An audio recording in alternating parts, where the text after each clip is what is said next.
Well, the Small Business Minister, Paul Scully, is here with me. Very good morning to you.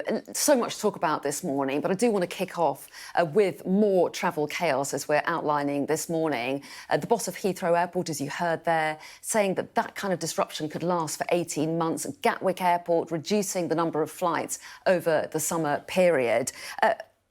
Should airports have been better prepared? Well, I think we knew that the travel industry as a whole was already really hard pressed through COVID. And as you heard John Holland-Kay there say, that when you start up anything almost from scratch, because there were very, very few flights going through Heathrow at some points, that it takes time to come through and upskill the staff, bring the staff back in. So our ministers, transport ministers, have been trying to work with Heathrow, Gatwick, or the other airport operators. We do want them to do more. We want to make sure that in a tight labour market there are enough people to staff the roles there, and we'll continue to work with them. But you've got sympathy with them. You think that they couldn't have planned this any better? Well, I'm not on the detail in terms of their day-to-day planning as a business minister rather than a transport minister, but it is difficult. We've seen this in other sectors. That idea of scaling up again, having had almost mothballed the economy for 2 years. But in travel and airports, it's so important, because not only do we need to reinstall investment and travel from international travel coming in, but as you say, there's that pent-up demand for people to actually go out for the first time. Well, there's so much demand. I mean, people have had a miserable time, haven't they? For many people, this is their first holiday they've had for years. And if they have the prospect of it being cancelled and having to rebook with inflation at 9% at the moment, they're going to have to pay more for another holiday. So what can the government do to help? Well, this is why we want to work really closely with the airports and the airlines as well, to make sure that they are doing everything they can, and see what more we can do from organisations like the Department for Work and Pensions, our work coaches, to make sure that in a tight labour market where people can work more hours if they're able to, and really matching up. So that's the answer, is it? People have to just work hard? Well, no, what I mean is that there are a record number of vacancies, 1.3 million vacancies across the country in all manner of sectors, but there are also people who have recalibrated what they want to do when they're on furlough, and we want to make sure that those people that are not necessarily working full-time through universal credit, we can get them back into work to be more productive if that suits them, and obviously match them up with the sectors where there are those vacancies. OK, it sounds like you are saying you want people to work longer hours and work harder. What I'm saying, we're not talking about going out and forcing people to do anything, but they just want to make sure that they're matched up properly, so that it's just that those people who can work longer, that want to work longer, can be better matched with the work coaches and work closely with their work coaches. How bad is this going to get? We saw the Bank of England raising interest rates for the 5th consecutive month, warning of more rises ahead. Inflation, they say, could go up to 11%. How bad is the situation? Are we heading for a recession? Well, I think what we are saying, we're trying to do everything we can to tackle the cost of living issues. This is a global situation. You've seen inflation in other countries, in America and other European countries, hitting similarly high figures and forecasts. So we've got to do everything we can to weather that storm. The Chancellor's put in £37 billion worth of support, and what you see that the £650 million that's going to a number of households will be hitting their bank accounts on the 14th of July. It's not enough, though, is it? You'll see the national insurance threshold changes actually delivering a tax cut next month as well. So we know about that package, but there needs to be an overall economic strategy, doesn't there? I mean, these changes obviously will make a bit of a difference, but not enough of a difference. There's so many people. What you saw the Chancellor do throughout COVID, you saw him flex as he saw what was happening on the ground, the feedback that was coming back, and tackling the very best data and forecasts. And he's doing a similar thing now. As I said, he's put £37 billion worth in of immediate relief especially for the most vulnerable in our society. Anything we need to do fiscally around tax changes, that gets done in the autumn budget. So we'll make sure that we're listening, looking and responding. What about help for people with mortgages? I mean, they're seeing interest rates go up. Is there anything that you can do to help people out who are on variable mortgages or looking to buy a house and get a new mortgage? Well, I think in terms of buying a house and taking out new mortgages, people need to obviously do their own calculations and work with what they can afford. But as I say, in terms of existing householders and people's everyday bills, the Chancellor will look and respond accordingly. What we can't do, the government, he's already said, and he's absolutely right, the government can't solve every problem within this. He's not going to be able to save every business and work with everybody's individual costs, but we'll do everything we can within that, within the remit of keeping public finances tight as well, because we're actually servicing our debt, national debt, having just put £408 billion into the economy.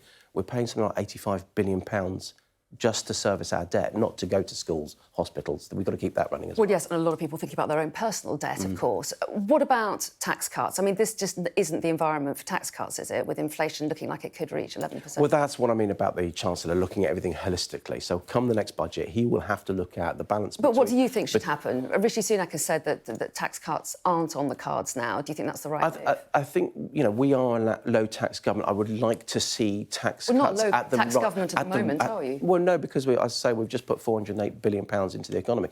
That's my general principle, and the party's general principle is to have low taxes, to trust people to spend their own money the best way we can. But as I say, we've got to keep the NHS, we've got to get the backlog dealt with in the NHS, we've got to keep our schools well funded, all of those things in the public finances. It's a complex situation, and having put all that money in, the Chancellor can look, when it comes to the budget, and make his decision at that point. But you think no tax cuts is the right way forward for now? Well, what I don't want to do is write a budget months ahead of the of a budget. I'm just saying, announcements on tax cuts. Well, there won't be tax cuts now because, as I say, that will be any taxes that are dealt with at a budget in the autumn. There's so much to go until we get to the autumn, and things can change in any number of ways. OK, I want to move on to the resignation of Lord Gide, Boris Johnson's ethics advisor. He released his, or rather the government released his resignation letter yesterday. Can you say, in the light of that, without doubt, that you believe that the Prime Minister, Boris Johnson, is a man who upholds the highest standards required of his office?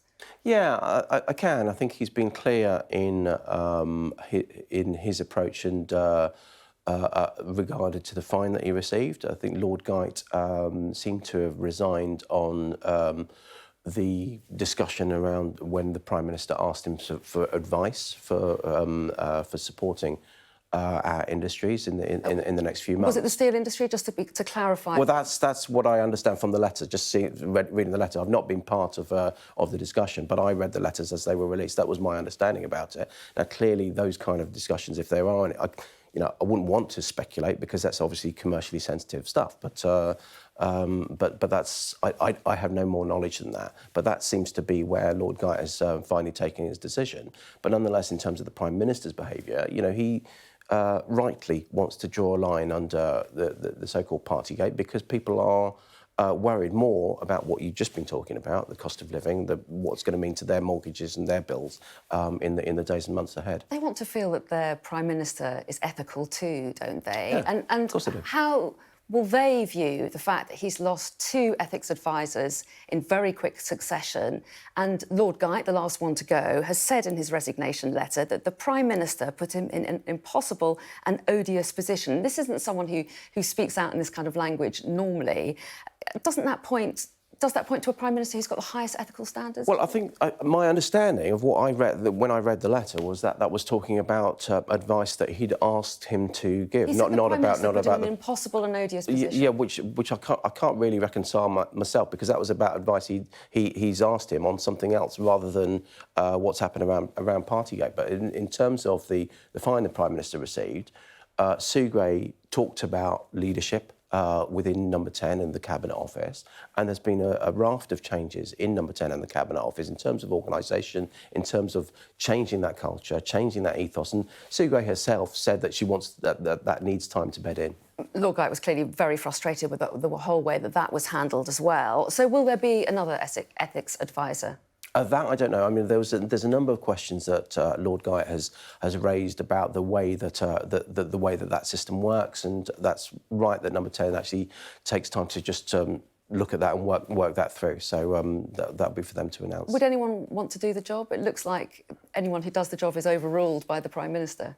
No, well, it's, as I say, that I think that's part of the consideration is how the system works, and because we want to make it as efficient, working as best we can, and that's what the Prime Minister and Number 10 will consider. Would you be comfortable if there was no ethics advisor? What kind of message do you think that would send out? What I think I would be comfortable with, as long as there is a mechanism. There needs to be a mechanism clearly that the Prime Minister and that me as a minister are held to the highest standards. There is a ministerial code there, and we want to make sure that that it's adhered to, because that's the principles that we all stand on, not just as MPs when we first come into the House, but when we accept offices of state as ministers. Do you think this should go to Parliament? Do you think this is something that MPs more broadly should decide on and make sure that there's a truly independent ethics advisor to keep the Prime Minister and the government in check? I think it's difficult because you then get into positions where government governs and Parliament scrutinises that. Parliament will undoubtedly continue to debate this matter, but I'm not sure that that day-to-day running of government, the government is beholden to Parliament in that sort of slightly in that balance of power, as it were. That's sort of in our unwritten constitution. I'm not sure that's how it works. We've had an extraordinary week in politics this week, haven't we? We've had the bill on the Northern Ireland Protocol. We've had the Rwanda policy seeing flights grounded by a court in Europe. Does the Prime Minister think he can breach whichever rules he wants and get away with it? Because the European Commission Vice President told our political editor that constant breaching of international law by the country is damaging UK-EU relationships. That, I'm afraid, is just a repeat of sort of negotiating in public that we've seen over the last few years. I mean, I don't believe, and the government's been really clear, that the legislation that we've introduced doesn't breach international law, but nonetheless, actually, it's there as an insurance policy anyway. What we'd rather have is a negotiated settlement with the EU. We don't want to end up in trade wars and escalated disputes. We want to make sure that we can work together because this affects both sides. And so if we can have sensible conversations, rather than, as I say, negotiating via the media or via social media and these kind of things, that's far better, not just for both sides, but for the businesses that are caught up in this as well. OK, Paul Scully, we appreciate your time this morning. Thanks very much indeed for coming in. Thank you.